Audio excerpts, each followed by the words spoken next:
as starting 11 because it seems everything is going on well for them, especially Augustine and Afuakwa. Fabulous the great. What is Augustine? Okay. And Afuakwa Sadio Mane. I inside Sadio Mane. No, sir, Nana. And I was saying, I know. Who says Sadio Mane war? Paso. And I inside the ball night. No, me one happen. Oh, it's time, man. Sadio Mane in the penny. Sadio Senegal in the penny. To when we didn't come from Roxanne Dankwase, fantastic morning to you all. Watch you live from Never Namu say when you tell me. I'll tell you ages or to deliver. Okay. Watch you live from Lakeside, where Roxanne Dankwa. Estate Accra, Ghana. Kim Faisal will surely deliver against us. It's a must win for Gruza. Hello. Maybe I'm not. But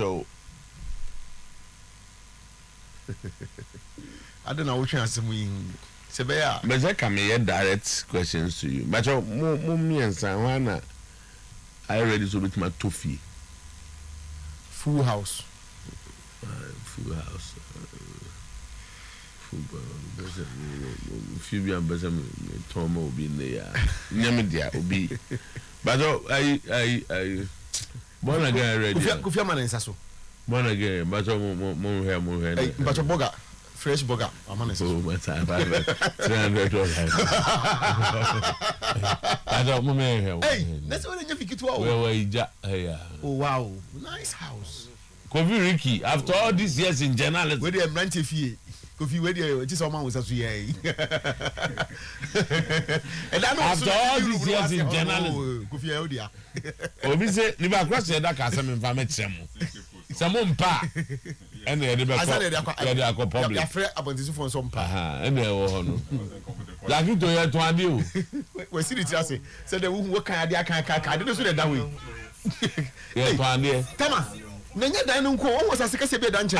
Asase yantam ni yantam. Asase yantam pa. Eh. Asase danche ni asase kitwa o. Si side here, we dey bacho. Okay, Zakito. Zakito yeton. Kofi bacho yeton why? Madam. Ko dem say me man kofi mu say. Ya ni yesi me san yento. Bajo, my phone number into just here. Oh yeah, with my friend personally. Yes, I have a 054. Now we agent to you when we found 0546 357354 0546 357354. Biana TV radio. Go to my Facebook and just have a look at this wonderful. But they are some minta. Nipa de do baby a. I want him into the jam already. And but we done more kakra. But I can say ma opportunity ma the wise men gathered in here. But no cool woman say eja how can say mbanchiro. And go for you ready. Yes be scan any mom this scan yard fufu. Vicky, Cameroon or Coba in our chippings, and I go 5 go on the go. 0546357354. And as if you know my contact too, you can contact me. Nafe, Yanko. What for number? Oh, they say number there. Oh, boy, I 0546 657354. Okay, Babo. Tama. Yanya headline. It you to barrio. Ade, ya about Tinjan. Hey, about Tinjan. But they be about Tinjan. I'm so I got radio so. Into 2 years. They abandoned in 2 years. 2 years. It you to barrio. ABS da. It you to barrio. Hey, of an abandon you know, Tama. Of about Tinjan abandon you know. 2 years. But for Kobe Deni. Tama but for Kobe Deni. But for Kobe Deni. I remember but for Kobe Deni. Say one way kimping or bofu ho.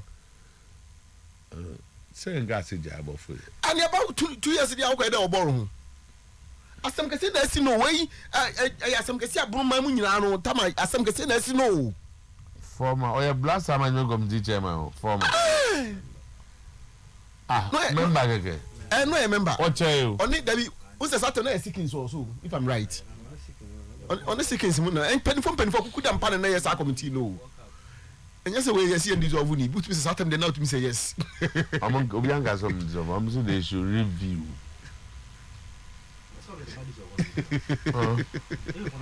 Hey, of fire, no, there, I see any. Of fire. Tama, the GF. No, say, play a binner. Apple. Almost on Cosima A. I'll say, or so was I'm a cat. Proton for no.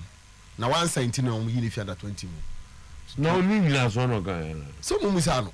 I have quite this come to Ghana. A better my panic without that is coming to. 5,000 can you not about 2 years no. And yeah, 5,000 a year. It was 4 for your level, the 5,000 a year. Yeah, no 5,000 be no. Tell me something way. I who papa with the Assam Cassiana Esiano. Who say, Ubi away administrator, yeah, man, this number of years no. I know a day. Now, 1 administrator many years. So, I'm so a board channel was a board. I woke up, papa.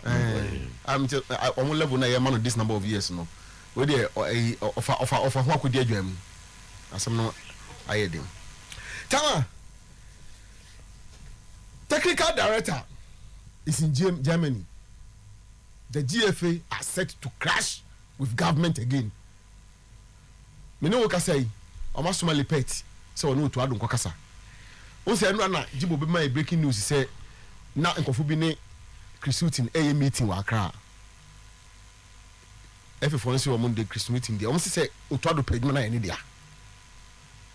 Christine same dia as abamu fo bi the person ko fa Christine ba. Abamu for no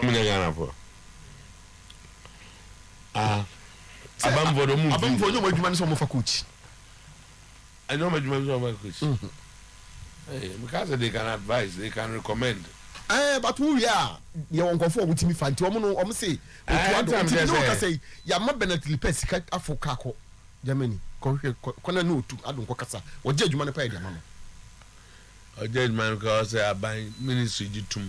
That's what Judge Man and convince the ministry why you think is the best. Oh, do you know one guy or more Ojayu? Ujai. Son of Gown.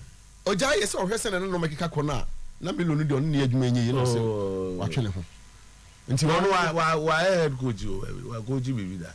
Oh, yes, Dortmund. I hope a day Jacka or Subum. Otuo Bundesliga.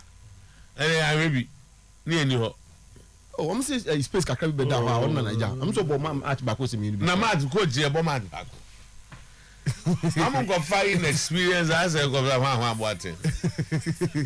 George Watson. All what team man go here and Mama Ghana and coaching I have fool. Why, you George Watson will go to team with that. George Watson, oh, go to team. So, where are you? Or by assistant crowd, Madras Bahon Subu. Oh, your assistant, you was there. Mama go for more Mungo team than my. And the Tama, he said that there's a collision course. I beat me a crash. There's no collision course. There's a criteria for that one. The issue of who owns the Black Stars and they send the MCC, I put it to rest. So Black Stars are a national team, so the Black Stars belong to the people of Ghana. Yes. Okay. Now, government were interested in the Black Stars. In Tibasi, if I coach, I'm a Black Stars. You cannot take away the interest of government. Okay, but I'm also interested in government. That one is also not done. Okay, so when the GFA is convinced it's Otuo Acheampong, also let me convince the government say Otuo Acheampong.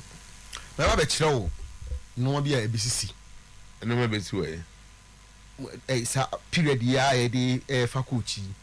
Oh, say Tama, say what this current FA when it comes to coaching, they always have their way.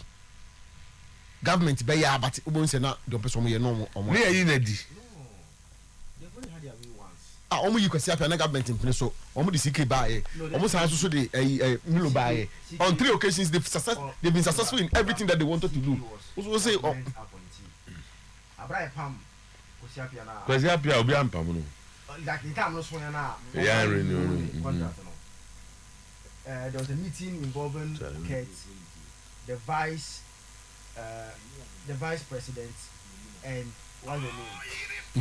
The Ministry of Youth and Sports. Now, in that meeting, the FA wanted to convince government as to why they should bring in a foreign coach. The Ministry of Youth and sorry, the minister was there in the presence of the land. Then the minister told them that if they but you could say because you're saying that there's no person that can handle the blast at that time locally. The minister said that Abasiki Akono is there, he was assistant. Then government President Vito said if CK is there, give him the job. So on record, he was appointed by the government, but baby I don't so CK Akono wasn't FA's choice. Anything that already been coalition with CK and Kurt from the one because he wasn't their choice. It was government appointee. Mama Chen idea. Sir. Tama.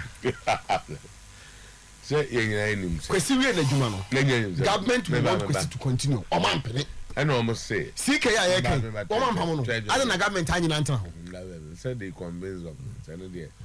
And say Sika Akono obviously wasn't the choice of the FA. Yes. That we all know. And that no Bruni be eba. And assignment the government say no Bruni. And you know that story. Timumba Ghanaian under the second who was the best Ghanaian? That was Kwesi Apia's assistant. I'm saying because they convinced government say Kwesi Apia there. So bring Sika. In that case, it wasn't the FA having their way. And we ready. Themselves, they all agreed on the government was not for Milo, but they brought him. And that government agreed with them because they said Milo was the best. Yes. I may not be for you, but I'll convince him and I'm too much. It's just I've had my way. And you have convinced me, so yes. I've had my way. And I don't know Coco Dancha, then I'm coming to the next and also so time. I know the answer so I don't know. And now it took a point to go 7 goals, second goal on goal. So after missing about 6 or so games, Kofi, he's still in the goal race. And that signing, that be another team of the league, and a team collective. But as an individual, David Abanga is the best signing so far based on what he has given in the league. And the team beyond Canada. This is our best signing. Yes. And that's idea a giving resource and competence. Giving Sika be almost the koto be no the oyema woman or also best signing. Intimen go fast in Yama. Kotoko best signing tuga. Mbela. We can't lose 3 on the trot. House of Folk must fall to resurrect our league winning ambition. Kimfesa Nekasano. Why Nekasa? Kimfesa. Why? Kimfesa so Jennifer. Why Nekasa? Tama Kimfesa for us mo dia ba bonte. Don't why Nekasa asem no why Nekasa na ntimi. O ma friend ala. Yes, ntimi. Obviously not never. Okay. O say Tama, o mo lose 2 ato so. 3. They've lost 3 in a row. 3. And we 4 for any next say I didn't I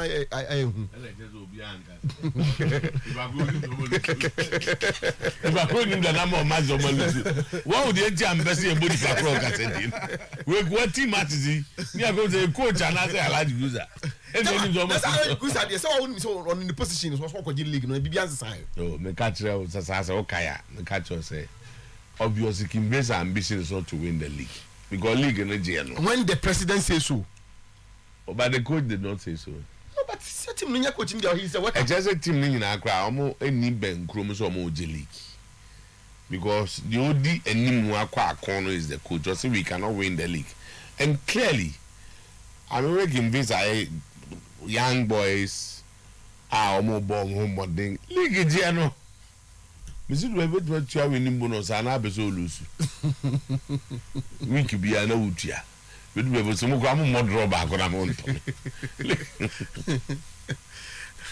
Chairman you so in one Kudus or say Kudus anu ye no I'm convincing me or say one dey smart on so No, I was a little bit convinced. I'm convinced because he did not even address the issue. and go for again discussions. He did not address he's the probably even not responding to Yeah, he did not address the issue. Salisu Wofano. No, can't say for. I thought he doesn't not on person but side and prominence. Then why did he write? Why did he write? Because he has given it. On mention side because he doesn't believe in that thing. He doesn't mention any official on his page. On mention there. Sir, do you have some more? No, nobody encourage you. No, the issue is obedi asema to me, so I did not say that. It's not juju. And so No. I don't. He doesn't have to mention juju. Zakito Aka say me seminar me catch no. I did not say that. You don't need to mention juju. No, but I said obey. No, you don't need to. Any of the he's talking about say Oye squad member. Na a plenty one kobo. Who has said that? Nobody has said that. You know. There is an interview. A certain Salisu offer. If you saw a self-acclaimed, if you saw a certain he's the person you know. I told you yesterday. I understand. A certain I told you yesterday that that's Obonitimi Kanye. I told you. Oh, why the Bonitim? The interview. Why the Bonitim? Interview no kwere Bonitim. I don't know Bonitim. No, based on now implicate Kudus is having nya de. Nkoma me tun ko di no nyimo bibi no. Oh, Zakito. Also nim command. Me the command me di just so amoni. Yesterday I was saying command go di baby dia. I was me some command me di baby. Me some command me di baby just so amoni tim tiane de ye nya na. Let's address about the mother. Let's address the issue. Na ye nyai ono ne de kwa na me ma Kudus so. Me say omo me ye whether Kudus wrote it himself or somebody did it for him. Me feel said the issue in my opinion was not addressed. Say obi ko kan say mfa me ho. Na say mbese me chese nye no kra. Na say me feel said there's a need for me to respond that. I don't go around. I don't beat about the bush. Say asema obi aka fa me ho. You don't even need to mention his name. Aka fa me ho. Me put some a colleague and a player. You don't know. Usually you don't mention name that another colleague who plays in England. I want to place on record. I dissociate myself from that comment. I believe in this. I'm a Muslim. I don't believe in this. I'm not this. In 2 paragraphs you are done. Now the church before every now one me them imagine I'm so kind. Me mom dey tama. Anopa okay ya and if you read the thing and do content analysis he seems to be confirming idea no more than citing me. And you know him say the only thing about him that he has been cited that interview that the guy did. Meaning so before for so citing. He was cited. He agree so he was cited. What you say apart from Enrano, the only thing you hear about say citing was on interview now. Matis was citing me. It's also straightforward. Say citing me, my national team mate. Nangasa. Okay, I say my national team mate citing me from various media. National team mate be citing. First and foremost, national team mate in the Salisu. Salisu has not cited him. No, but the guy spoke as a or representative. He's so many controversies about the state. Salisu has not cited you. The guys no, but the guys the Koya interview no. Interview no Koya no. No okasa as Salisu wofa. Zakito. Asama wo waka bi asana wo faka. Sentana me ore magasa sa the guy did Salisu the Obon ball on citing no. Ebi pa na they were fake entesa. So don't go and say your teammates have cited you. He has not cited you. Guy no cross Salisu Mohammed. If you listen to yes, me. I'm putting a problem now. So just put two sentences and debunk it. Anyway, Anyway. But for what you man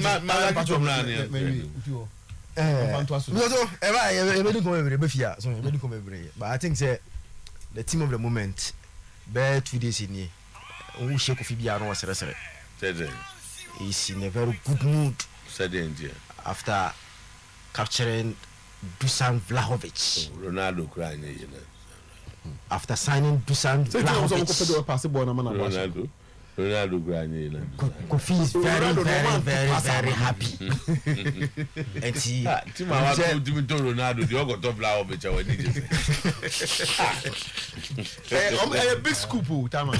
Oh no, but say for the level of Juventus. yeah. And you have Vlahovic now. Who say wash a young guy now? Not more about Juventus. No, but you can't answer more. We are talking about today. And a history. Today. So when you would just transfer in the pie, you understand why Juventus are so excited about this signing. Go Juventus car. Open 5 top players. Almost team no man 4-3 for Vlahovic you know come. Because Vlahovic can but he's not better than Dybala. Only didn't back on the same. Paulo Dybala. Lajoya. He's not better than Lajoya. But based on Syria in the past 2 seasons, he has performed better than Dybala. He has scored more than him. He has not performed. So that is in his job. But that Dybala's job is not to score goals. So don't say he has performed. He has scored more than him. He has not performed better than him. No, this I never Bakuna Lajoya best player in the DND. is not there. 2 seasons ago. 2 seasons ago. So why do you say he has performed better? No, 2 seasons. Last season and this season, he has performed better than. And then So far, let me. we are now So Juve's problem is a big club. Juve's problem is scoring. What show this season now? They are the 3rd best in terms of defensive team in the league. Team are unconsidered goals to do a pan. Juve are 3rd. We Napoli, we Inter Milan. Juve are considered 21 goals. They are 3rd. And considering the uncommon any problems, because defensively the Cellinis, the Bonucci's, the late Moniz are players no, and the problem be brisa. But their problem is so in top teams in now, so I'm not the least number of goals, the least number of goals in the Serie A. Inter 53, AC Milan 47, Lazio 46, Atalanta 44, Napoli 43, Alas Verona 43, Roma, Opa Papa, Uefa team 40, Fiorentina 41. But Juve goes to them so too. I'm saying 34 penalty Juve this season. It is a wash. Teams that are on more air preno. Now at the rate at which they are scoring, or to compare Juve a problem. Now when Fiorentina on them now, 41 goals on Marcelo. This and no 22 years. This 22-year-old boy actually 17. So it tells you say in the Serie A this season. Last season only 3 players and a goal saying Ronaldo, Lukaku, and Muriel of Atalanta and a goal saying in the Serie A. So if you have Fiorentina, not ultimate massa goals now. Now about Juventus with the last of Chiesa, Dybala, and all those guys around you the probability is that you can score more at Juventus. So you understand why they are so excited. Why am I excited? Oh. It's a good sign. No, join them that way. Why don't know? So I'm going to increase the goals. So he's going to play. And I think it's a very big club. Your mom pay man said, "Obey me, abo." Oh yeah. There have been purchases. So many players have. I want to say, Kulusevski, American born, Texas born, Western McKinney. There are a lot of purchases. Juventus is a big club. It's a big club. It's a big club. It's a big club. No fancy. So far, the but see, Obenya Granit Xhaka. One thing is our issue. Was it still not confident that Obenya Granit Xhaka? Onya Granit Xhaka. Onya no. Winter. Because Arsenal, Bebre has been put out of. So, Callum Chambers are left. Oh, on the side is the biggest news that ever happened. to Arsenal. He's a good boy, but Onimbo. Oh, Onimbo, but he's a good boy. Into Basana, no, but Yamin team pie. Now Aston Villa, the Obo say he will not start at Aston Villa. And they are no problem, no. Senka play free Arsenal. I call Aston Villa. He has to be started. But Obo say, we cannot only be more. Martin Cash Monabebo. Homo boy Jano, because Onimbo Chen, Onimbo. So control Bana Bonico to Jenny. Nana no. He's a very bad minimum way. Bobo. On say, or lucky basis. On say, not my mouth. He goes to Roma and he's always. I don't do your channel, Bobo. No, yeah. That's the big club. You say, this is a big club. Arsenal player going to Roma. Quite an okobo. Go via now. Matthias says, understand. Of our money, but you need your job. I say, you need your personal players. Madrid Mujai Udigadia Arsenal. Straight. Madrid is a top club. Straight, you go and buy play. Into Obano or Remo Arsenal. So it's just that. Kovacic. Straight, Yeah, you go to Chelsea and play. No, about It's a big club. Yeah. Yeah. 2 days alone, no qua. Manchester City, no okobo. Papa say now, I'm a person also pay off the chicken so from Chelsea. I can't. But a coach in the play loves to seek. Yeah, recently I say, oh yeah. But I go for Yabo. Loves to seek is also one player who has never convinced me. Oh yeah, more of. He's more of a squad member, a team player, or on guarantees our starting lineup. Obey useful in the course. Another Ross Barkley. They are squad members. On one inform when you say with team on first 11, they are the core of the team. But they are useful when the season progresses. Season equals or no. Or more play. So they are squad Kofi players. Bremprek Zakitari. See legend. Maybe another Zakito one out here. Say on fa Dusan Vlahovic unveiling on any video ni na to. Say let's have it in context. No, like why we are happy and delighted to have signed the Serbian dynamite Dusan Vlahovic. Reason why you papa. Said Juvi, sign a branch of mama video and say the unveiling boy and in media. See, oh, David, I've just said Juvi conform. And you said 5 seasons ago, and on passing, Juventus were not me excited because they had signed Ronaldo. Yeah. But Serbian dynamite. Yeah. Mr. Champions League. Not dynamite. Yeah, Tenene said, you pull and pull. Team no are starting a rebuilding process. Yeah, that's here. You pull and pull, that's here. And to the replace no more signing or mono. Kulusevski age, Weston McKennie, Kiesa, or the Tobas and a check omunina or age or Madeba Juventus. Legend, yeah, Tenene said, boy, near friend said Dusan Vlahovic, no. Bibia obe expect from a striker biano or the bemount. Naturally born da former uniborn bona. Unse normally ana players or more was our height, no legend. Physically or mere built. Ana common skillful sir. But this is one skillful striker. Se born done and one casa with born bo. Because a physically or built into a difficult so bit me down one day so bulino. Se boy we generally catch us and run on 22 years. You'll be shocked. Look at the Shani Masters and a legend to Wase. Nation Masters and a desk screen. He's only no physically or you're built or somewhat. The person can say physically or you're built or somewhat. Boy, no, that's no. Boy, who? Oh, as some American answer. As some American answer, physically boy in a giant or somewhat. Now it plays a key part in his play on one cast or boba.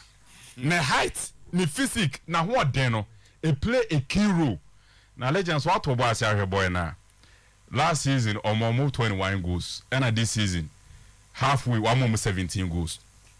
The Juve like in say so ko Serie A emei teams now many Juventus are fighting for Serie A any top four no they have proven center forwards so guarantee teams now at least minimum 20 goals every season. At the moment, South Tobas actually are near par. And to call as your Chiro Mobili, will average 20 goals per season. Edin Dzeko, Inter Milan, or guarantee a more average of 20 goals per season. Over to me, the Lautaro Martinez as I can home Inter Milan. Zlatan Ibrahimovic any Ante Rebic mu goals on Modema AC Milan. Legend Pacho Ufolo ni pa. Victor Osimhen for Napoli. Etu otu Barcelona social strikers nyina. Denobe for Atalanta, Duvan Zapata. Omo nyina guarantee omo respective clubs no 20 goals per season. And they saw be for Juventus center forward na. Alvaro Morata and Moise Kean. Sell 2 players in the season when team member Juventus 10 goals in Serie A. 10 goals. Juventus are lucky from these 2 center forwards in Serie A. And there's every reason say Juventus be kwa a 22-year-old boy and friend said Dusan Vlahovic legend. The last 2 seasons, you know, one match my friend said Frontina over 35 goals in Serie A. The legend is just fine. Now the Amiana say, "Sir boy we say." Sir Oko Frontina, why no more yaman and a dozen. The services he receives at the moment, I dare back was a Juventus here, no. Osha Mefo Destiny, Gina Brandt, friend said Vlahovic, and then the kind of passes on my day man now. No one that said this particular season, you know, 1 moment 17 goes halfway. And a Juma was a mass Allegri, eh? Now, Brown was signing a Brandt, friend said Vlahovic, and now Brandt, friend said Gonzalo, he going back out legend. Or about how out, no say. At the time I know about Juventus, at some point in time, he nearly ended up being a midfielder. The person what Kenyan and said Juventus team, they are always defending. And it's always a striker across or go through the middle. Or deep in midfield and when you're born in Biabo. And the question is one. Coach Efresa Mas Allegri, or bet me about a system, a bet me a city branch and friends, a Vlahovic. When your defensive work be the out of goal scoring, some goals and for my team friends say Juventus. Some must bet me sir. No bet me 1 or 2 midfielders, some bet me created Yama Vlahovic. This is the Serbian dynamite. Now legend, the man didn't hear any can you know say. Juve our players on multiple goals outside the box. To say Dybala, to say Federico Chiesa. Or mo be born debia outside the box, no, or mo pija, or mo the born to net. Now, one thing about this boy, and they say, when you fox in the box, when you need any 18 boss. What's guess? You boy, you're there, Legend. What's Kiasamo, Esse from outside the box? Dybala Moshe outside the box, no. Way 44 goals are watching in Serie A. 41 of the 44 goals no share inside the box. 41 goals as out of the 44 goals na wa no Israel no.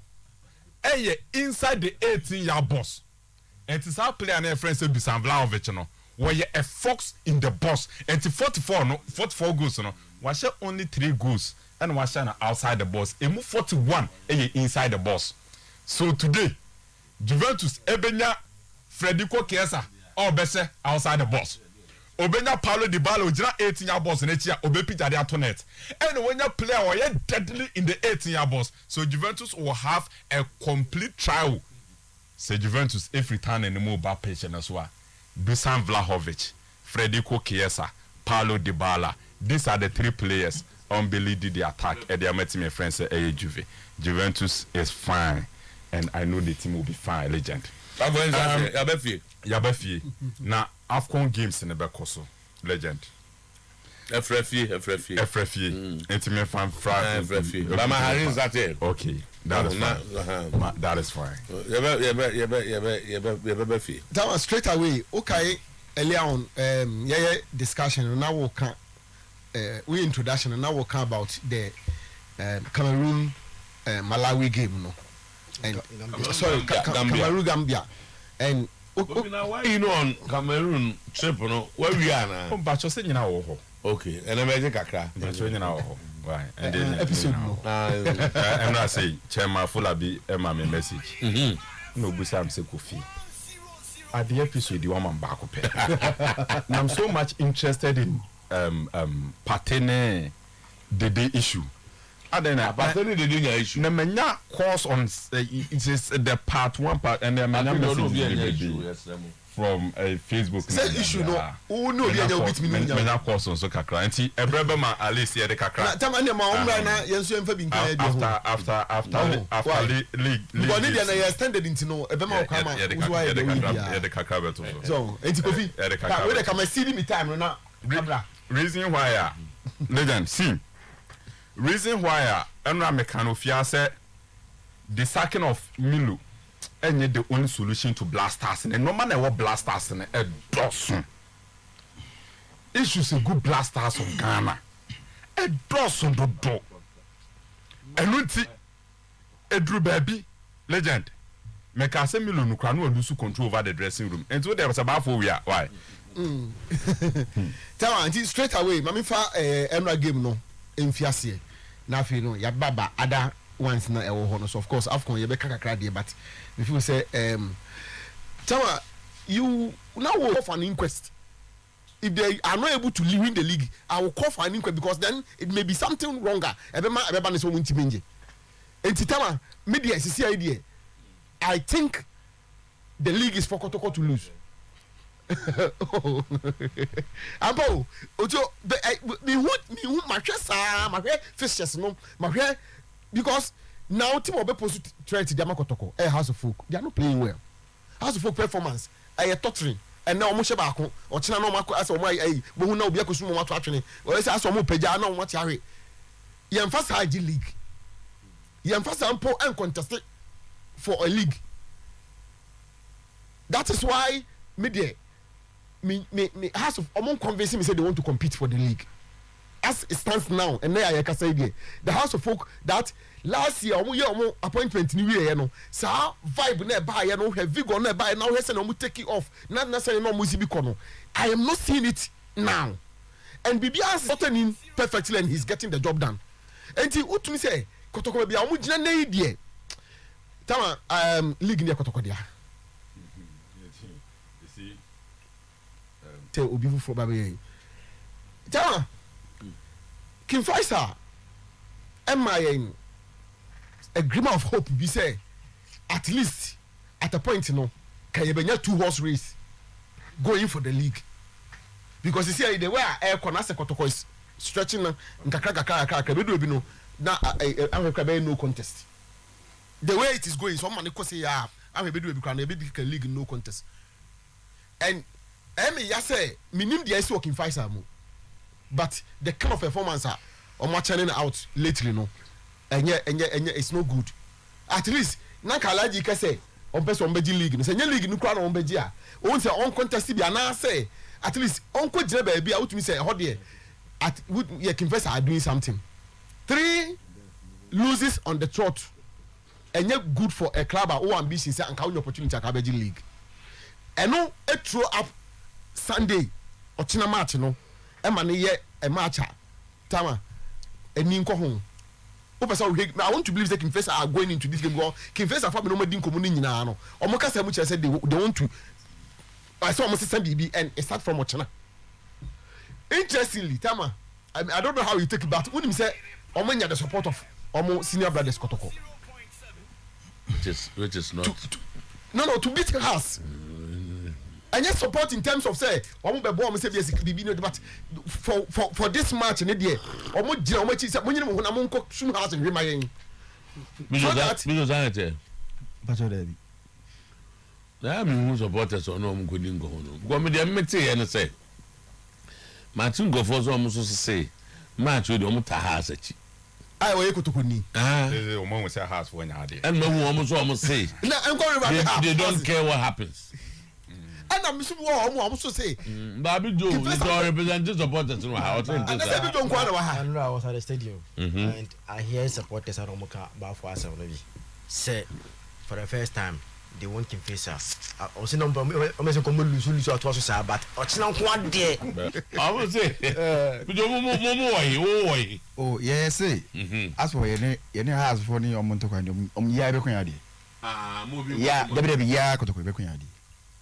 I mean, I say, That's why money hasn't talked about in the home. Also, I'm here will be so better. So we better so be charged and fine. Yeah, see how you see how near I can answer. The woman interest so much. Time I'm more interest. Ni big joy or tear me who so you go to Koni one. You are just go to Ebi. Oh, untia. And the only big do one I mean finance in the edge. What's it you just having here? What can I say? Time what make us? Big do. Harina Lazo 20 million. That was his 20 Sunday. 30 years ago. That was his Sunday. Kakasa vincho bi da studio any radio TV station for a long time or a partner. Because Akito is in Kotoko and this is Liverpool. And this is what we call studio. So was on Liverpool. And the Kotoko studio, you don't go there. No, but are you not curious to see? Obi frame. You tell you know you want what to come when I'm a and for them. Is it not curious to see Zakito in Kotoko Jesse? No. Why are Zakito? Mostly on Saturdays or share dresses. I was share.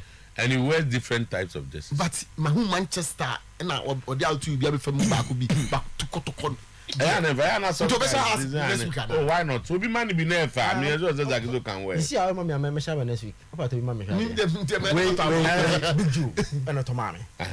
Yeah. Big Jew and talk to the mommy. Cars and it's about the club is as a massa. Yasuma wana. So as a Yasuma can you know? Man. What was on the next week? I see a program. And just how they carry. I started to read this. I can't say to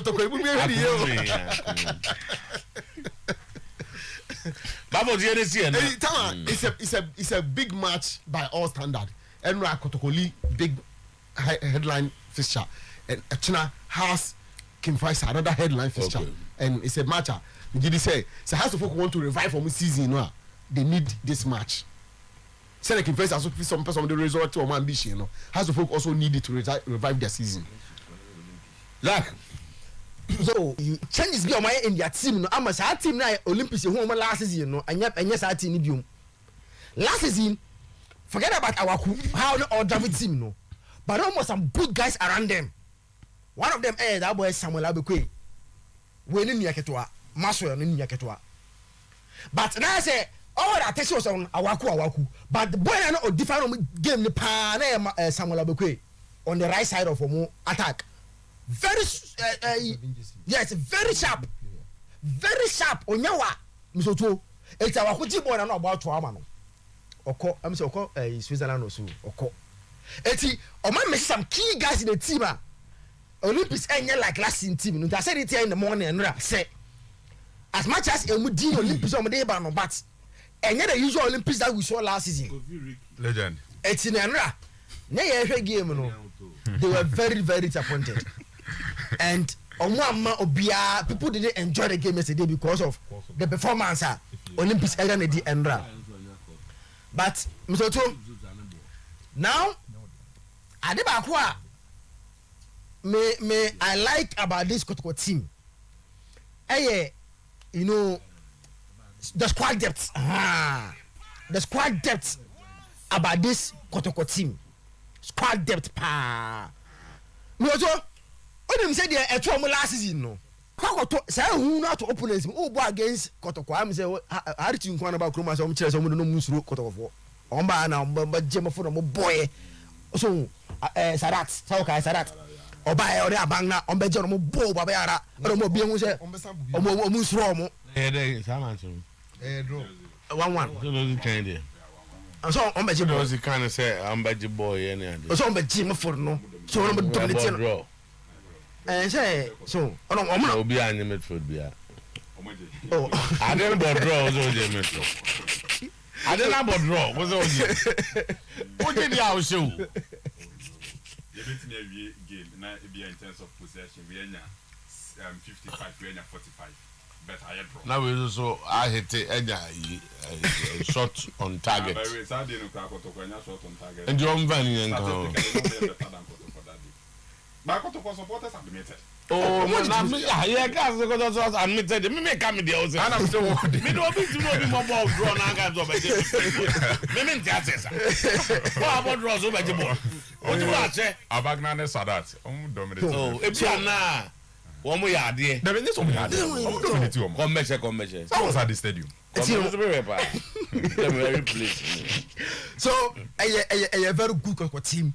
Tactically, are very disciplined. Omoje how they start attack from defense. Every time I look at the team, you can't compare. I think so. The other matches, I say. Send me back. Has everybody against King Faisal? Tintina, but go to Guadi League. Hey, league ball na Harry Wukansan. Football. Football. Football, so we had 15. We had 15 out of 30, say. 34. Hey. The reason why I need to get has Adelaide. Has a ball. What difference, no? I think it's about 11 points. Me here Kotoko in second team now. No, only second team 9. 9 team. You are talking about 3-4 matches. And then I playing today. I will be Idoma Osha. Oma Bope before even the Diana kicks the ball. Oma Bope. Yes. 14. 14, yes. 9. 2. And you know. And they got 20 matches. Now so be a league. So Obiani. Even has na I come match them so too. Almost 20 points. If they win, I'm go 23. Now come on Kotoko 10 points. They have a game at home against Kotoko, which you need to see so much no. And so say na on Kotoko na 10 points. And a game at home against Kotoko. One versus near home now.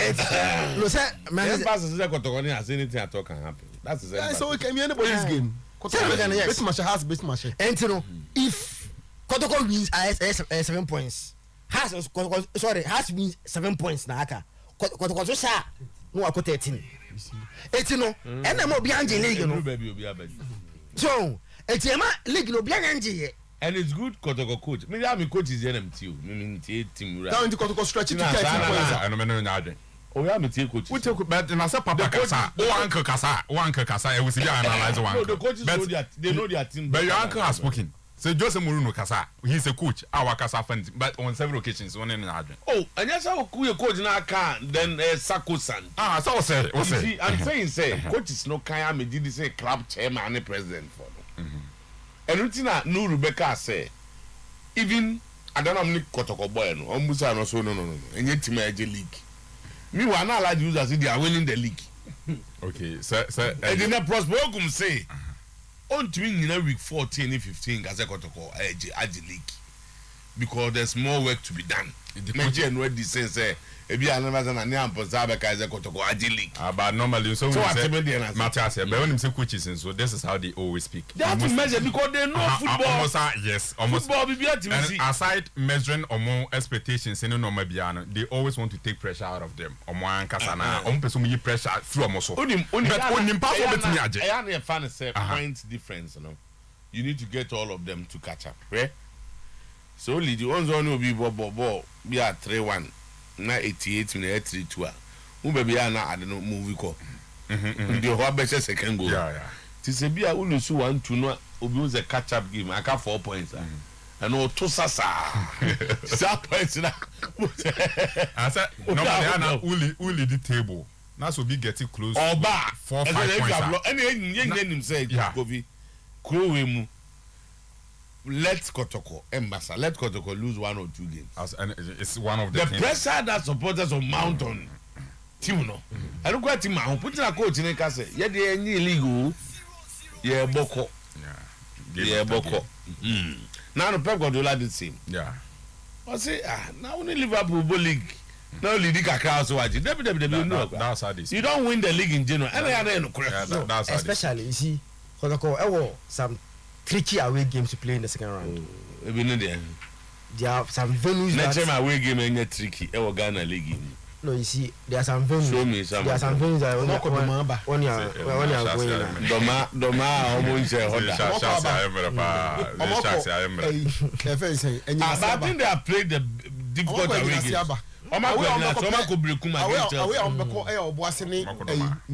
Omako Doma. Omakota brekum aba. Omako baby ani. Omako baby ani aba, omako brekum aba. Omako you go to Takwa Mediama. Offer 3 points no more. Omako Jesibu Jiabwa. The team. The team on any day. Nana Mediama based on this season, Omonia the most points at home. The team is difficult. This season, Nick Aibon, team there when you have more points at home than Team United. Difficult than Doma, Takwa. Difficult than Doma. Based on recent. With Kotoko there. With Kotoko no, but your fan team Mediama when they are playing well, Takwa has always been a difficult ground. As compared to Doma. But Doma has always been a difficult. They've never won the there. place. Takwa before this, they've never won. You see, but Kotoko be a difficult game. Most actually based on your statement that they have tricky away games. But you see, the most difficult away game they have played. Kotoko books the most difficult away game is Doma. Based on records. Yes, season now Kotoko take no. Then one another difficult away game is Brekum. Against Chelsea. Karela. These are difficult games. We are once a while win. These are difficult games. Given this year's league, baby any goals should be a difficult game. And the team you know now it's Takwa and be out of what's the home. No, what's the grass or what's the difficult ground? You go to Tamale. You go to Tamale. Yeah, okay, we don't know. You go to Tamale. Tamale. That we talk about Tamale all this while. No, so we can't discuss Tamale. You see, why we need records unless you don't follow the Ghana league. We can't We can't discuss Tamale. Nim pass of one set through Hokopae, Tamale. Me sure that got for transfer no much. One venue. Omo Jacob Mawi, the video Mumva Tamale. Ebeba be number 8. And they never supporters no. And then I'm the agenda. And I'm going to Baba.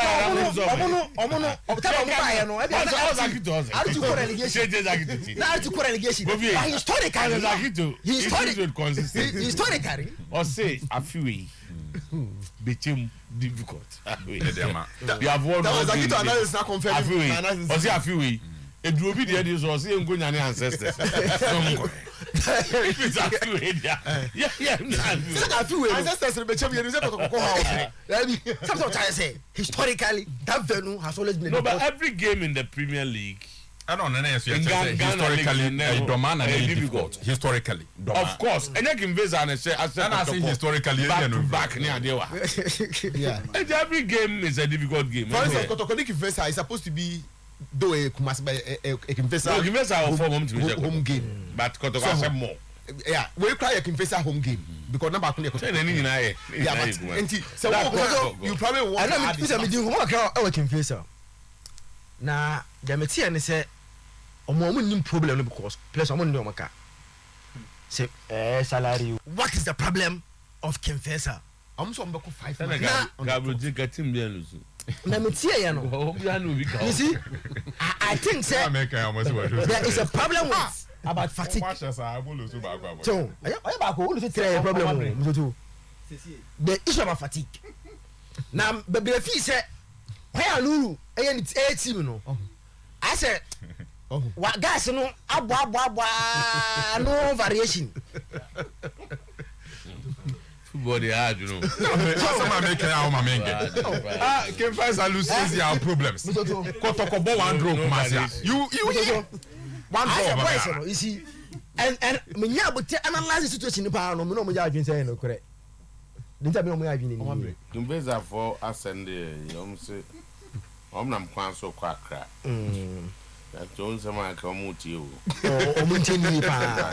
Omunteni pa. Kifese for omunteni pa. So when say omo against omo bo Karela omo double header league and FA Cup. The FA Cup game no Karela be show mo wie no.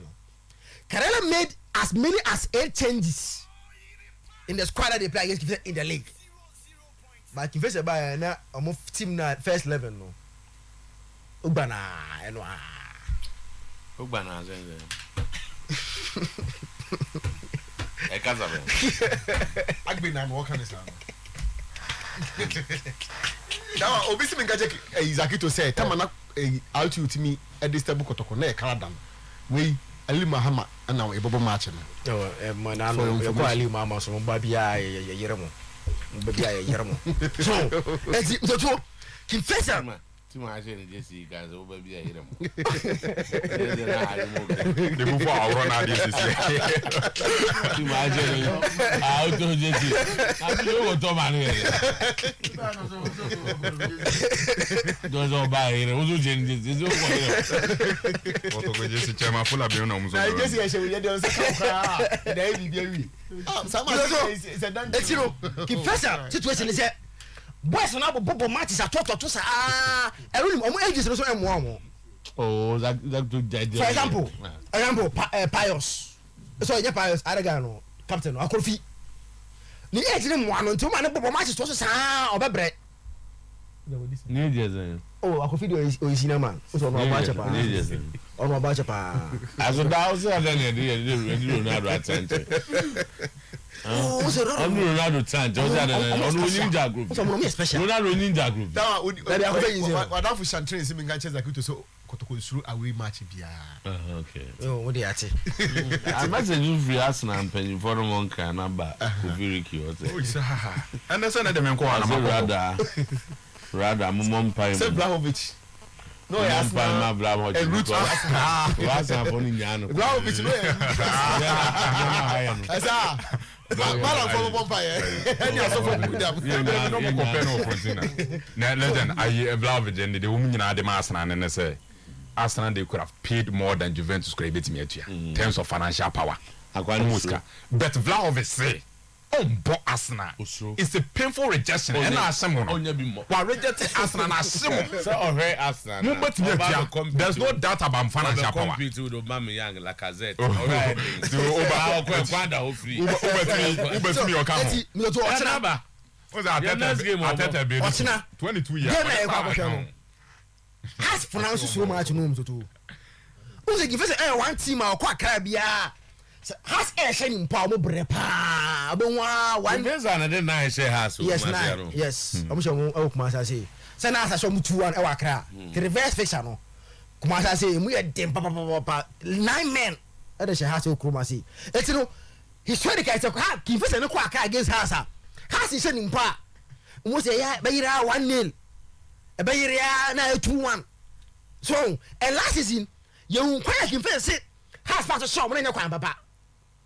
And based on born I share no give us a penalty anje and in some bresi ma almost lose again by 2-0 against House of Folk no they think say sa 3 games on lose at twice no and someone put you chalk stop to that lose no I won't cry Ochina so they are going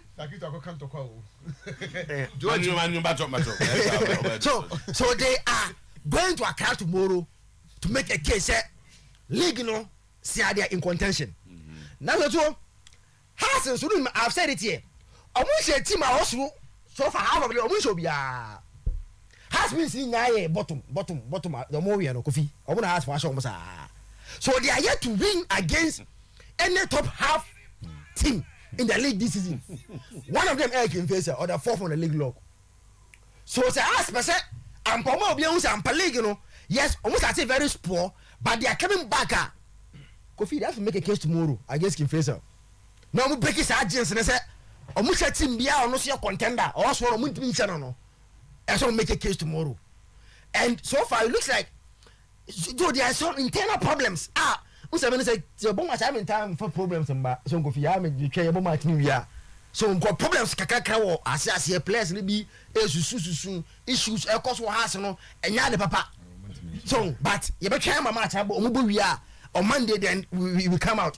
But I guess the person of China here has any reason say only win match no because one win here what it means is that say league na pick the kwa aje ba wo de one lose 30 na jama kotoko na ka bia na mo no mo kotoko akwa pre but if has and me answer match no China and close gap na what it means is that omo has na de no kotoko de league no mo de makotoko so mo mfa na kotoko for the other teams enko pre so tomorrow we are in for a very good game midweek Zuberu satellite okobo hat-trick biom ndim rehearsal no de kwa akra dia okobo hat-trick edma black satellites national team na so mre o so ono de o ya kolanti won tim mre na say obobi na so onu kwanti mo ball so ena Andrea so betise na kotokofo no so mo hope say these are the matches that omodi Ibrahim cause on kobo making face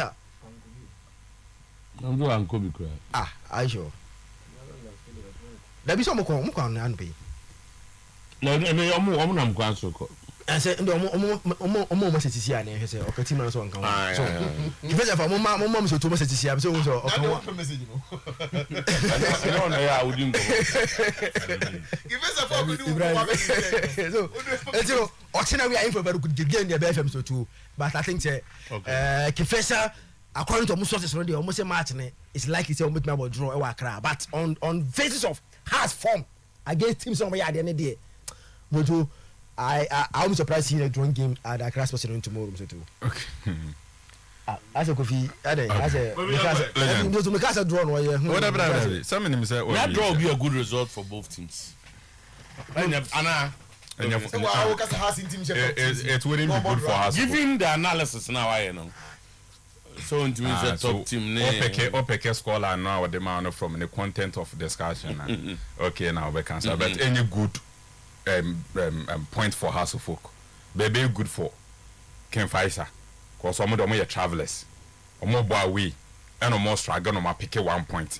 And it will help them in their recovery. But you are as your legend.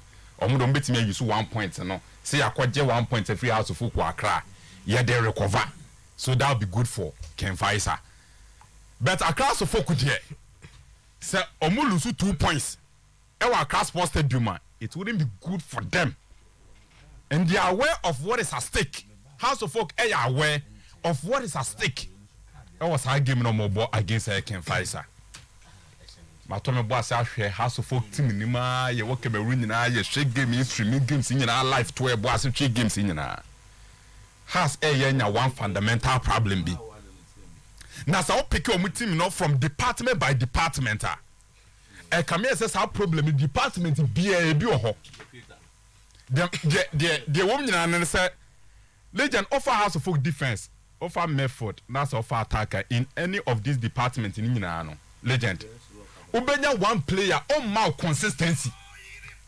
And that are sum up on season in say House of Folk team in I don't like this season. Consistency. And it has bet me win one game there. The following day, problem. What me win back no nya draw back the third game lose. That has been House of Folk this season. Now offer has team now. Me House of Folk attacking a one legend. Say omobo ball a player like Kofi Koji. Say obo House of Folk team now say you ball 90 minutes you that's one shegua. No problem Abba. Why? Because Kofi Koji say what me and shegua. Now come here say in terms of total team play on your part of the team on your those strikers and as one say go be defenders abra na so be he is not one of those strikers and it say Kofi Koji bobo na so wantimi an shegua na come here say 90 minutes na boy ni nyina say be impredias and faso amaso amfa ma Kofi Koji and the House of Folk team no and Salif Ibrahim out of the team.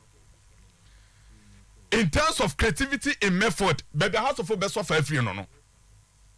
He has been the most creative player in House of Folk team from day one. Oh, be with the House of Folk. And it's a house. MSC Abranti and friend say Salif Ibrahima. They are missing a great player in their team. Glassana Wakwaba with experience, but as a when on and off kakra Glassana Wako on and off kakra. Salif Ibrahim out. Michel Sapon is more of a central midfielder. Frederick Asabocho rather. More of a central midfielder. And to also for creativity, no, I brought your friend Salif Ibrahim. Then a 3 year ban. These are the two players who created my House of Folk. And to Salif Ibrahim everywhere. Na Jumane ya den. And the amateur my friends are House of Folk. And to me, in my opinion.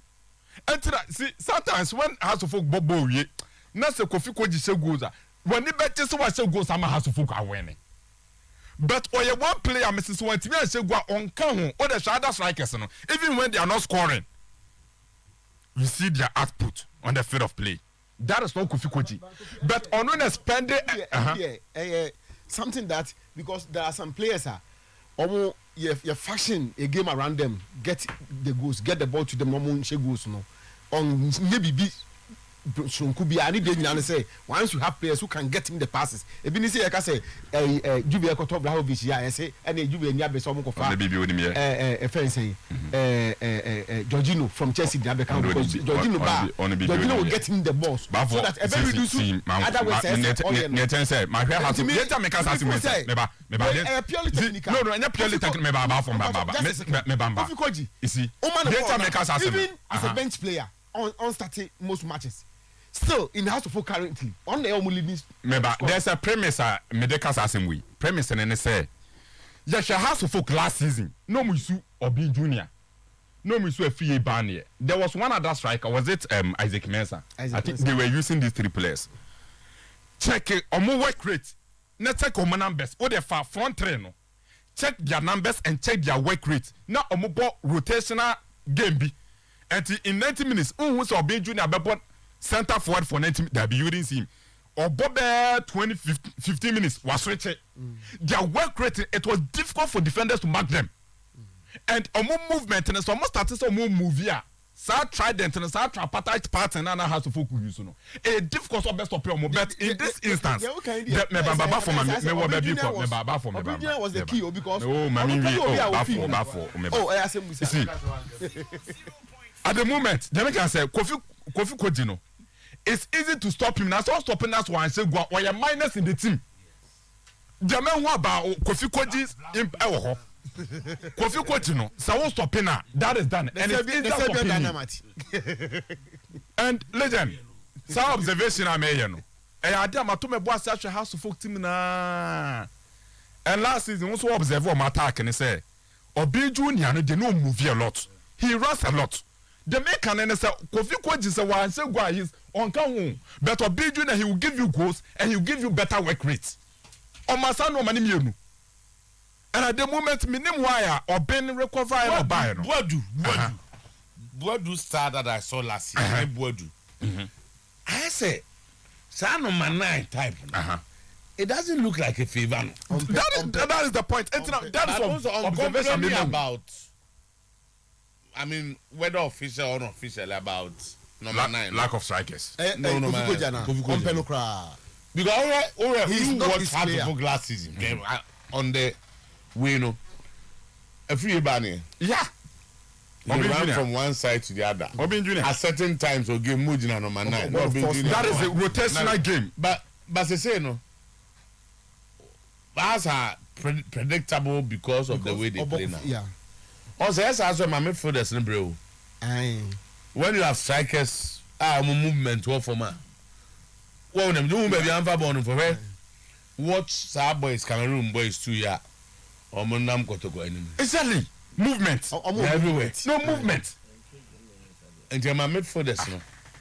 Omunya quite me passing. How's everything at you? My shop. That's what you la mu ya cho, jogging club mu ya cho. No. Say I'm for being good in any muso number 9. Winning movement.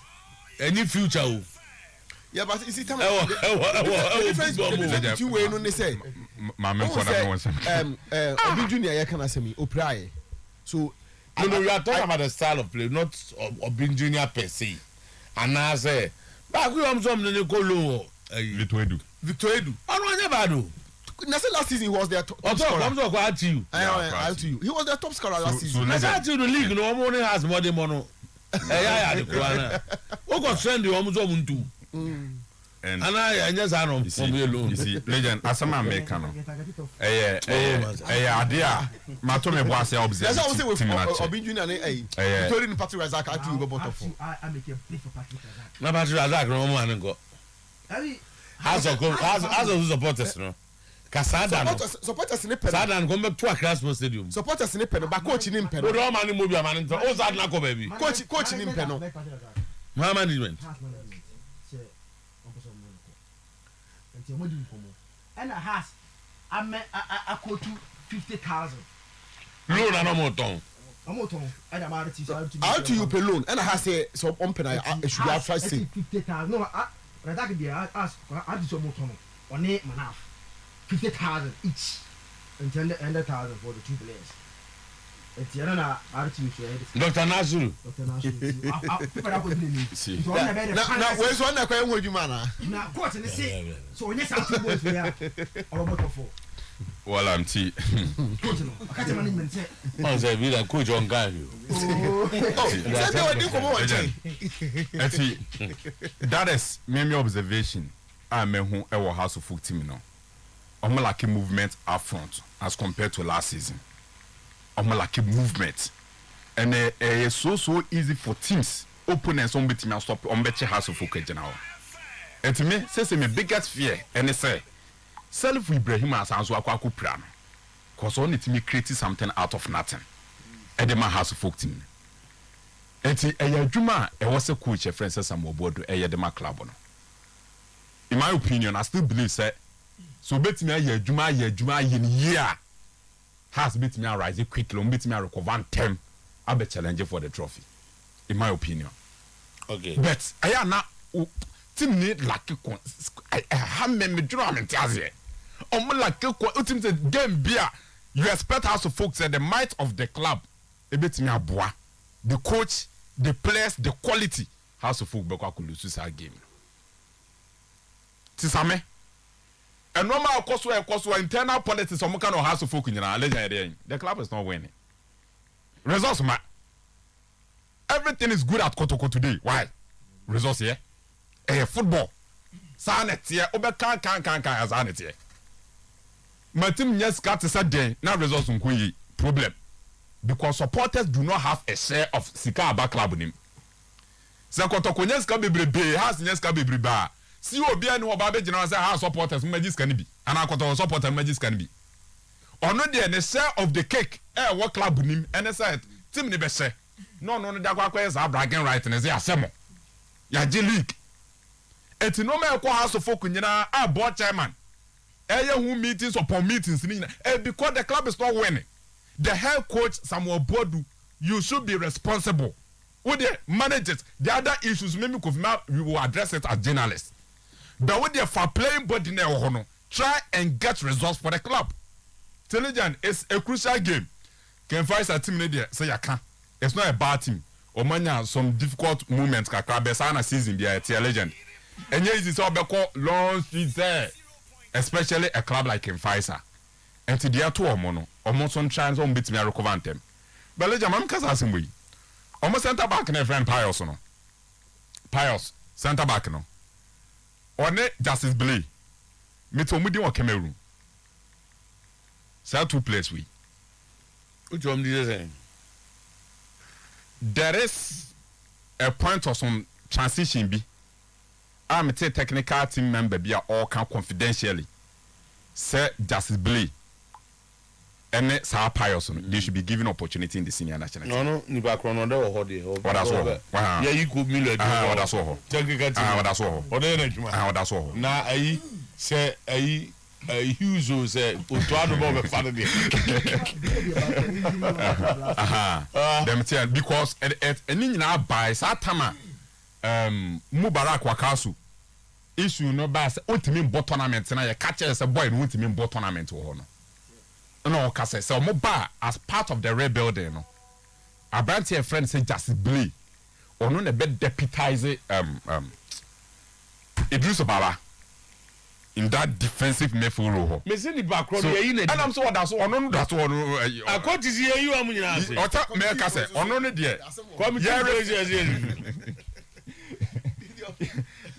yeah reforming yeah rebel say these are the two names are Metia but I don't know how it will go intelligent that right. Is it house of should try and pay the 3 points legend mame Kotoko kakra ayana my obidjo mra na ya fm and e be say by 10 you signing of prepare me hwe Kotoko na de bako na maka from day one after say Kotoko ball mo third game was against was it Bibiani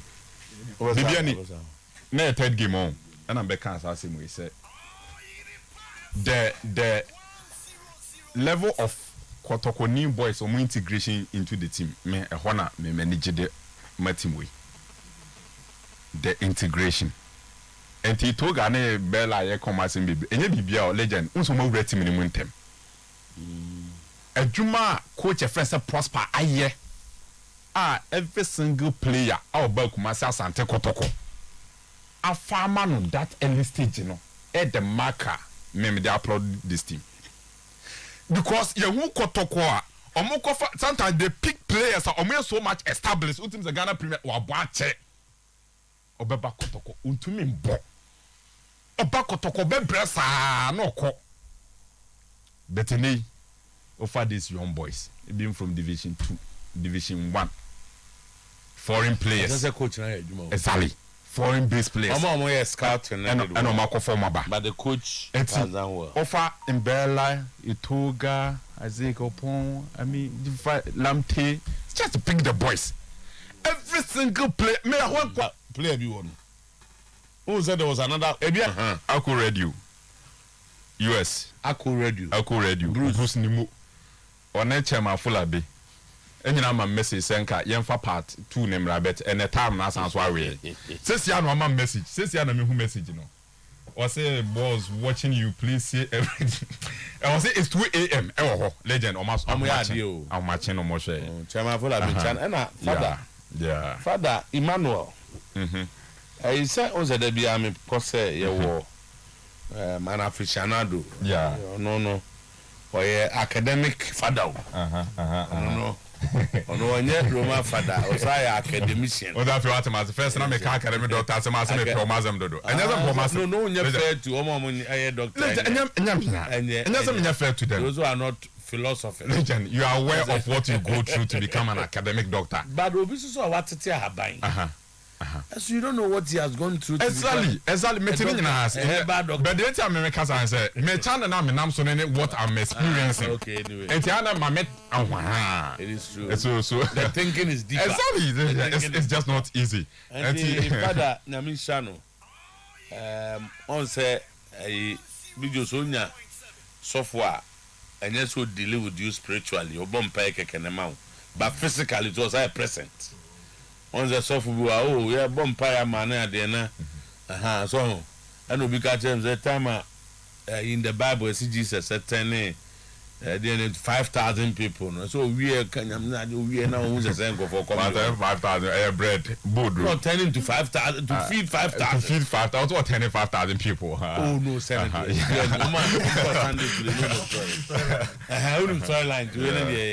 Now we who's a come to so to suffer bomb pie mo be amana man is can go didi.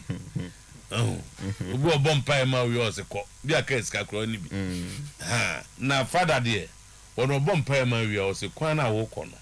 Mintimi nya usa ama wo nko. Tibi never faka udu kwama tonsuo no.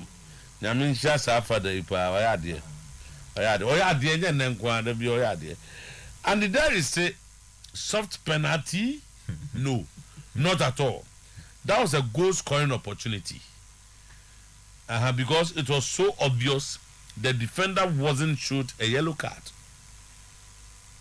Didn't ya defend any yellow card? No, I don't know. Also introduced BBO. He's a match commissioner. So Mandideri. Yeah. Of Ghana School of Languages. Yeah. I say no, I don't know. MPP muka soft penalty na ya nan crofo. No, but there's no even soft penalty. No, you need to no, but you can describe the contact.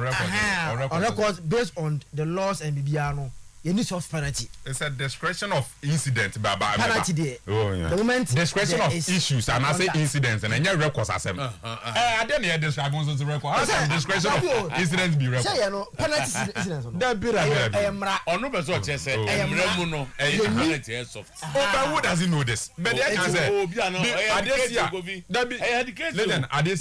this? I disagree with you. Okay, fine. But they can say, we are talking, educating a lot of people. But Zakito no wakaza record. I cannot count the number of times I'm Martin. Wakaza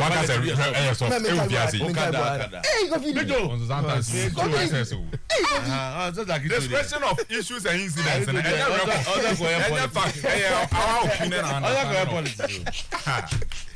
Legend, good morning. Money, big. When I can't go to class with you, Harry. On dress can be. There be a bar. Now say this, you're Mr. Back and go for a tomorrow. You can't go for 2 months. Aye. Yeah, more from the canto. That's all. I to Jesse. Canto just say, I broached the no more scan. Yeah, Juventus on the can. I've been gifting I'm going to suggest them talk. And I paid marketing. So we are marketing. Marketing. So maybe that's so maybe advertising Kotoko. He's advertising Kotoko. So maybe I pay by Ayasida and my support. Michelle, my 5 for me. I suggest the best seat, no. Supporters, no. I go so home. I go so. Be and ra. I didn't quite a visual seat. So I said those a deal. You go so and rather the supporters, no. At the Mohajim, and I'm calling him, said as you became, or say on the policy in the Aba, by adopting you, name driving any idea. So that is exactly what we are doing. But say, there to be a cool you won't. I said, got to go on territory, fine. That's how we are. The results and everything. None of my comment. That's it. But the decision to bring the Acheampong to Kotoko has been a very big, huge one. No, a very big. Whoever sat down. Any of them who are branding mom than the back. And I say whoever we know them, say board of directors. Oh, say board of the idea, no more than Nipam and Sabi. And I got to say, and I read that one, there's a meeting my name. Oh, no, young Cassie, whoever, whom because him say, I'm now. Yeah, I not handled any big team of Kotoko level, not that. I don't know any far rangers and some things with corners near the Ananya. There were people come so corner squad the relegation who no team. Sure. Na far rangers no could see saying. Yeah. I'm saying that say Odi Adwuma many pana say put me through all these jobs away. Na so nya GDA the manual. Yeah. Na so because in recent past, we got to enjoy what they are enjoying. I mean, can say in terms, I'm not talking in terms of successes, but in terms of that peace. Atmosphere and a surrounding team. Everybody seems to be on board. When you virtual seat challenge, now in your groups bringing money. Because there was about us but to activate them into action to full force. Baby, free band. What's in recent times? Yes, where it's about some 2 months. That peace they are enjoying. 2 months. It's about some 2 months. And on that peace. Yeah. Oh, that be. It's about no 2 months. Season where no season where everything has been fine with them. No season where season where won't take any cacophonous. You season. And I say recent time. I say the way I want narrative. I say there's a period of time as a more. But legend, I'm not talking about the media. Any media, but over Kotoko as a group, as a family. I mean, I'm saying there will be everybody saying league now about how many months? About 3. Yes, I think league by October. So that's about say January we. So September and October. It's October, yeah. It's always about 3 months. Legends are 3 months. Yes, I'm beating Yaka because every season, and no more buy with Barreto ni players no akoton player akoto team and league it's just some small space of time. It's about 3 months. That was Barreto. Exactly, me person me say, sir. A season ended, I starting new season and check. And start new season. Barreto, the son it was with Barreto. I'm talking about Kotoko as a family. And I'm saying I'm looking at the period now. I say, we are narrating. That's Barreto at the end of the and your supporters. It was Okoka say players call then they were because Barreto and Barreto and a lack of the league almost me and any issues. And plus we all discuss it here. Hey, board chairman, CEO, new coach, players, and the things were too many. And the media and the creative. There were things that were happening. I don't know how better to cook and some of the media and the creative. Media and the creative. Coach in the Casano. I say, Barreto Casano Casa. I said, media. He voiced on one can't answer me now. Something Barreto do on one count. Something make us a period in a piece now. Barreto tell me, Otemilo, Ombenya, little success, no got baby. And I could be where ade no so ye do mbai sa de no say etwam cheba de obi abi coach the point I want to make in your narration and say peace na buy just 2-3 months results who koyi okay bi do now only just 2-3 months results who koyi on say Toma Nana about initial because when be say okay say the Kotoko stage was big, so he needed to take his time to learn. So I'm sure all those barriers to all settled. It was the learning. It took time for him and now he has settled in, and everybody from where I sit as a supporter can see it now. The young man has settled very well. Okay, and things are running smoothly. But on the enter, results in it. That's my point. But as a man for me to tell baby home. Manchester United supporter no coach here only wo. Airport. Plane in land and boy say that. As a results in Korea, that's how man can. Legend am say doesn't happen out of the blue. Oh, I know. It takes a lot of time. Then I make obit say prosper ogum say. Yes. I mean, the obeya to us to be a Yazanwo. Yes. Because at least you got to go 1 or 2 players be a keeper and a coin. Yeah, Abara. Yeah. And I know 1 or 2 might be joining them.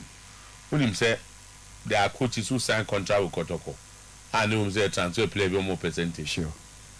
So I say. Yeah. For instance, the young ones, if you're able to bring a Japan money from nowhere, and you're no players in the brain, you're no one to form by. Yeah. Because Mikai said, when Nanayo spoke about a Japan, was it on radio or private conversation? Said, almost said the boy had before him Palmer. Almost said Palmer had almost taking him away. Trouble when the potential. I said no. And the other name Van Marco Toko. Then say she's a Palmer at the end by the value. So it means that they had a plan. Yeah. And Omunya Kofi doctoral researcher.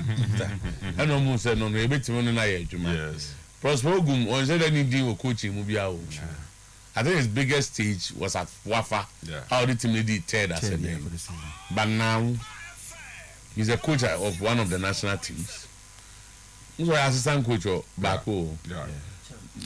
Now Georgia Free Kasa Obo coaches on bet me 100 Black Stars. Was even as an assistant? He's there. So he's also on a good track. But he has done so well. There's one thing that excites me about him. How he's able to manage games. There are certain centers here from where I've seen them game with the no, like the feet was staring at us. But one of it was Bibiani. Okay. The feet was staring at us. Can be about the Cameroonians. Yes. I say they have so much energy.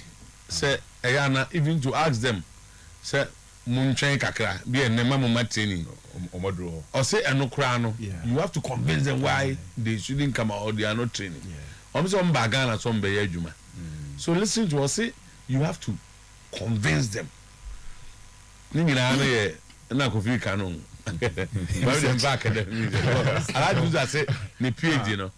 Na doctor no. Any football. Was any professor in football? Yes. Say no crew ana. Oh, that be I large do my grown here. Oh, so any PhD in football. Father my grown here there. Me attend say. Brother and PhD here there. Psychology. APU, yeah. Psychology, yeah. Send any any football. Oh, any football. Yeah.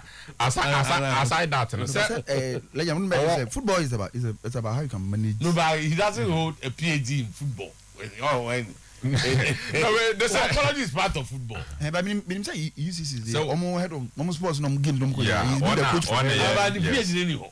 The manager say he has been the and can say SSSP master says UCC for very long. He's been that for UCC for years. My makers as we say for free honor and now when you demand from my UCC he is having a lot of deliberations with the current vice chancellor of University of Cape Coast on how to rebuild UCC youngsters any sports in UCC for students at any time or be your opportunity your duty and be keeping her on your opportunity kakra once and wife and a doctor the wife and academic doctor exactly all graduating no the wife and graduating no na kotoko bobo game bi enti last year ya na wife ne graduate ye PhD enti was sacrifice ne wife no graduation wa anko o hye one team anakotoko ne ba bebo ewo baba yara no person onya a fair idea of the team enti o ma ne personal assistant ba kwa minim ne pa and a co-representative and a wife in a graduation we use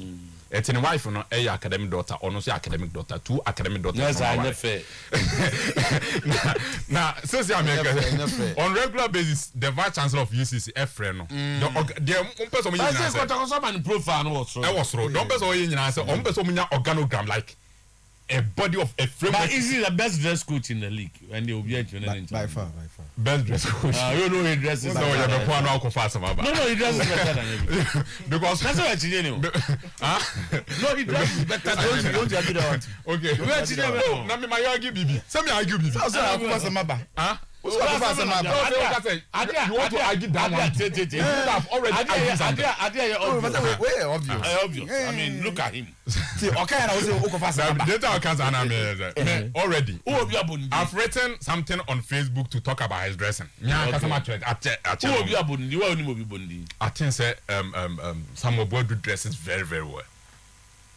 Are you married?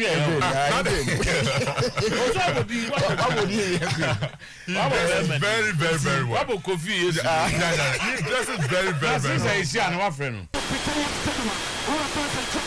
Then 17 I said I'm doing WAF corner so don't friend since then. I'll say you now one chat to be alone. Okay. Yeah. So far they prosper ne wafa coach no. Akwano. Na no because Ozia fit home Ghana league. Mama, didn't back 3B. Mama, who kwa we na go back 3B. Oga he said now I know the league. About you about from Fazara go or just 2 players were you or some more maybe.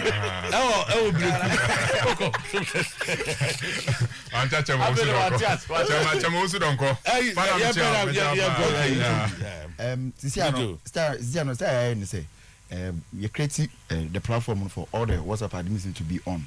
So what you do is that what you just can be what send this kind of echo ma kotoko no mano o send this kind now the group no mo group name no e dey reference no so that they based on that one they use the reference second for the amaso okay enra second 19 omo chairman frame me so on say music either ena so china so they can also be so second for yes omo ka so me so nyina mo under one umbrella body now then there have been that discussion after for some time it didn't go okay.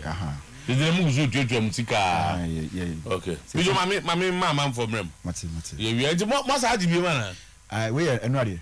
Enwa kwa we ho Pokupan Tesha. Yeah, school from on my 1,000. Wow. Pokupan Warriors na. Pokupan Warriors na 100. Kuma pum ma 7,000. Kuma pum fui. Kotoko Otres na 1,000. Na filtration na dem hu. Strong room supporters na 500. Strong room supporters. Kotoko Elites. Kotoko Elites 1,400.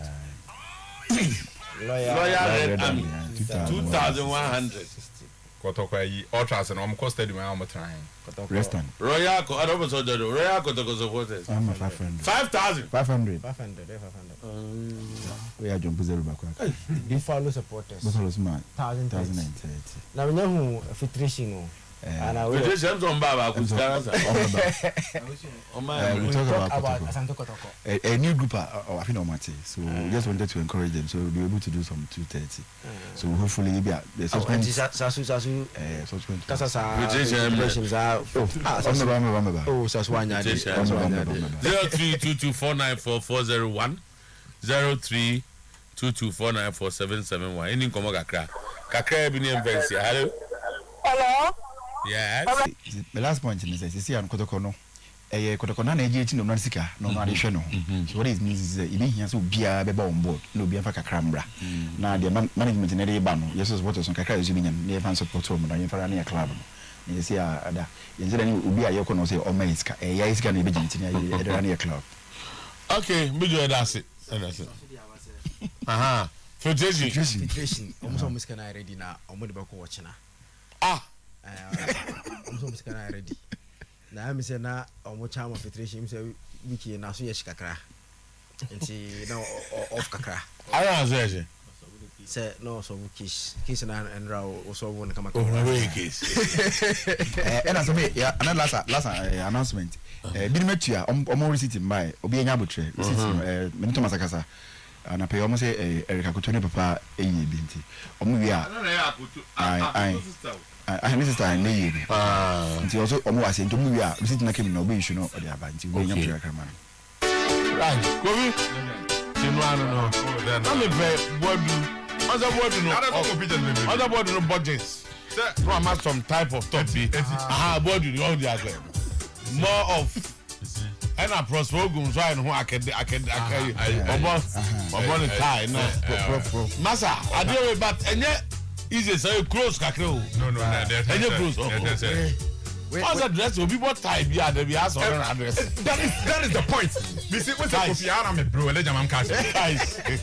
So obi dress addressing in our part of the world, your father said they were washing it a tie. Washing a long sleeves. Or can catch him come on. He are dressed well. That is your part of the world. But anytime I'll do some wobodu, we born a white shirt, very pure white. No, I am attacking for very nice, very gentleman. Yeah. So at any point in time, I boys some board decent on the touch line. What dressing ye papa. But yeah, fun say not to say prosper. Before say you me am how he dresses. But the make and say yeah, for do about taking our bot say he has dressed well. But I say there. I say coach is in dress well. Who's on Babbage? Why are the control? I got the control. Consistent. Unse. Dress na to see. So na ohwe and so to see. But I say we dey and there na. That's the word variety of. So we dey and there na consistent. Every week Pia no see say it looks very nice. That means that what's it? What's it?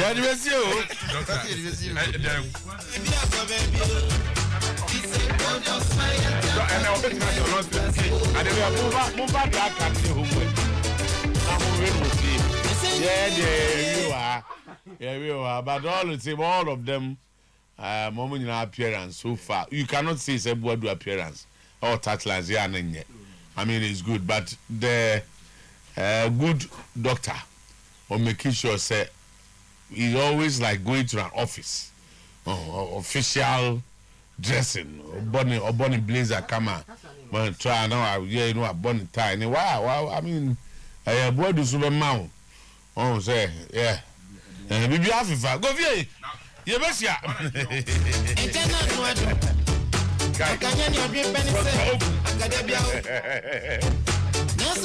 there be sia e show Monday go be sia bi wow. Alright, thank you so much.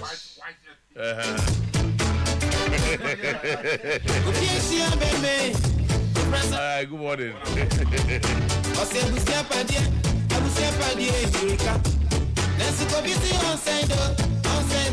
People they are non chat Dr. Frank. Mami. Kind mami. Chat for la bean.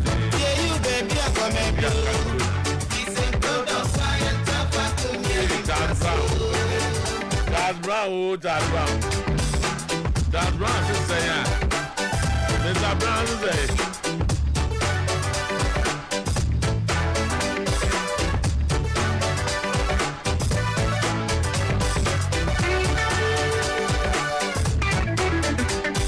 Debate not to us go be what do versus Ogun.